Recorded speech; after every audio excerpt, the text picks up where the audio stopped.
Hello hi dears സിന്ദൂര വ്ളോഗ്സിലേക്ക് എല്ലാവർക്കും സ്വാഗതം. നിങ്ങൾ ആദ്യമായിട്ടാണ് എൻ്റെ ചാനൽ കാണുന്നതെങ്കിൽ ചാനലൊന്ന് സബ്സ്ക്രൈബ് ചെയ്ത് തന്നെ സപ്പോർട്ട് ചെയ്യണം. ഇന്ന് ഒരുപാട് ലേറ്റായിട്ടാണ് എണീച്ചത്. കാരണം ചേട്ടന് പോണ്ട, മോന് പോണ്ട, മോക്ക് മാത്രം പോയാൽ മതി. ചേട്ടൻ 2 ദിവസം കൊണ്ട് ഇവിടെ ഇല്ല. ആൾ മാമൻ്റെ വീട്ടിൽ പോയേക്കാണ്. അവിടെ പണി നടക്കുകയാണ്. അപ്പോൾ അതുകൊണ്ട് ആളവിടെ നിന്നിട്ടാണ് പണി ചെയ്യുന്നത്. പിന്നെ മോന് യുവജനോത്സവം ആയതുകൊണ്ട് അവനും പോണ്ട. അപ്പോൾ അതുകൊണ്ട് അമ്മയും ഞാനൊക്കെ ഒരുപാട് കിടന്നങ്ങ് ഉറങ്ങിയിട്ടാണ് എണീച്ചത്.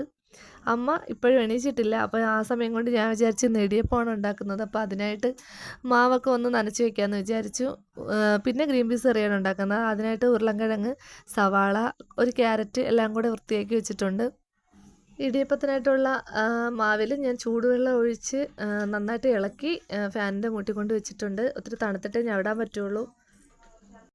ആ സമയം കൊണ്ട് നമുക്ക് ഗ്രീൻ പീസ് കറി ഉണ്ടാക്കാനുള്ള ഉരുളൻകിഴങ്ങ്, സവാള, പച്ചമുളക് ഇതെല്ലാം റെഡിയാക്കി.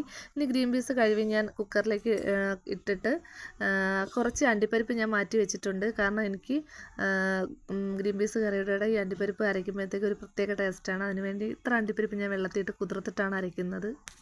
പിന്നെ ചായക്കൊക്കെ വെള്ളം വെച്ച് ചായ ഇട്ടുകൊണ്ടിരുന്നത് തന്നെ അമ്മ എണീച്ച് വന്നു. പിന്നെ അമ്മ എണീച്ച് വന്നാൽ ചോറിൻ്റെ പരിപാടിയെല്ലാം അമ്മയാണ് നോക്കുന്നത്. അമ്മ അടുപ്പിലെ ചാമ്പലൊക്കെ വാരി അടുപ്പ് കത്തിക്കാനുള്ള തയ്യാറെടുപ്പിലാണ്. ആ സമയം കൊണ്ട് ഞാൻ ഇടിയപ്പത്തിൻ്റെ മാവ് ഒത്തിരി ഒന്ന് ചൂട് പോയപ്പോൾ ഞാൻ എടുത്തുകൊണ്ട് വന്ന് കുഴച്ച് തുടങ്ങി. കാപ്പിയൊക്കെ ഉണ്ടാക്കി റെഡിയാക്കി. ആ സമയത്തിന് ഇടയ്ക്ക് തന്നെ ഞാൻ പോയി മോളെ ഉണർത്തി അവളെ പല്ലൊക്കെ തേച്ച് റെഡിയാക്കി കാപ്പിയൊക്കെ കൊടുത്ത് സ്കൂളിൽ പറഞ്ഞു വിട്ടു. മോന് 7:30 ട്യൂഷൻ. അവനും 7:30 ട്യൂഷന് പോയി. പിന്നെ അവൻ വന്നതിന് ശേഷം കാപ്പി കുടിക്കാറുള്ളൂ. 9 മണിയാകുമ്പോൾ ട്യൂഷൻ കഴിയും. അങ്ങനെ അവൻ വന്നു. അവനും കാപ്പി കൊടുത്ത് ഞാനും കുടിച്ചിട്ട് ഞാൻ പെട്ടെന്ന് ഒരുങ്ങി ഷോപ്പിലേക്ക് പോയി. ഇന്ന് ചെറിയ ചെറിയ വർക്കുകളേ ഉള്ളൂ. ഓണം കഴിഞ്ഞതുകൊണ്ട് ഇച്ചിരി തിരക്ക് കുറവാണ്. പിന്നെ എൻ്റെ ഫ്രണ്ടിൻ്റെ മോളുടെ നാടോടിനൃത്തത്തിൻ്റെ മേക്കപ്പ് ഉണ്ടായിരുന്നു. ഇവൾ എൻ്റെ മോൻ്റെ ക്ലാസ്സിൽ തന്നെയാണ് പഠിക്കുന്നത്. അപ്പം മോൾ 2 മണിയായപ്പോൾ തന്നെ വന്നു. 3:30ക്കാണ് പ്രോഗ്രാം. അതുകൊണ്ട് അവൾക്ക് നാടോടിനൃത്തത്തിൻ്റെ ചെറിയൊരു മേക്കപ്പ്. നമുക്ക് നാടോടിനൃത്തത്തിന് വലിയ പാടൊന്നും ഇല്ലല്ലോ. ഹെയറൊക്കെ കെട്ടാനൊന്നും വലിയ പാടൊന്നും ഇല്ലാത്തതുകൊണ്ട് 2 മണിക്ക് വന്നാൽ മതി എന്ന് പറഞ്ഞു. പക്ഷേ കറക്റ്റ് 2 മണിക്ക് തന്നെ വന്നു. അതുകൊണ്ട് പെട്ടെന്ന് മേക്കപ്പ് ചെയ്ത് തീർക്കാൻ പറ്റി.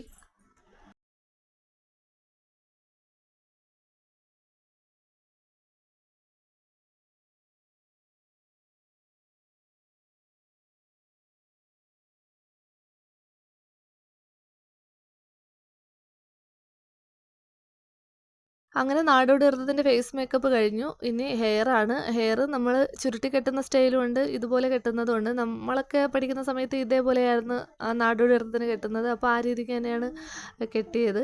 പിന്നെ കുറച്ച് മേക്കപ്പൊക്കെ അതായത് നമുക്ക് ഓർണമെൻറ്റ്സ് ഇട്ട് കൊടുക്കണം, കമ്മലിട്ട് കൊടുക്കണം, മാല ഇട്ട് കൊടുക്കണം. അങ്ങനെ അതെല്ലാ പരിപാടിയും കഴിഞ്ഞു. ആളിനെ പെട്ടെന്ന് പറഞ്ഞു വിട്ടു. അപ്പോൾ ഇതൊക്കെയാണ് ഇന്നത്തെ എൻ്റെ കുഞ്ഞു വീഡിയോയിലെ വിശേഷങ്ങൾ. വീഡിയോ ഇഷ്ടപ്പെട്ടാൽ ലൈക്ക് ചെയ്യുക, ഷെയർ ചെയ്യുക, കമൻറ്റ് ചെയ്യുക, സബ്സ്ക്രൈബ് ചെയ്യുക. വീഡിയോ കണ്ടതിൽ ഒരുപാട് സന്തോഷം. Bye bye.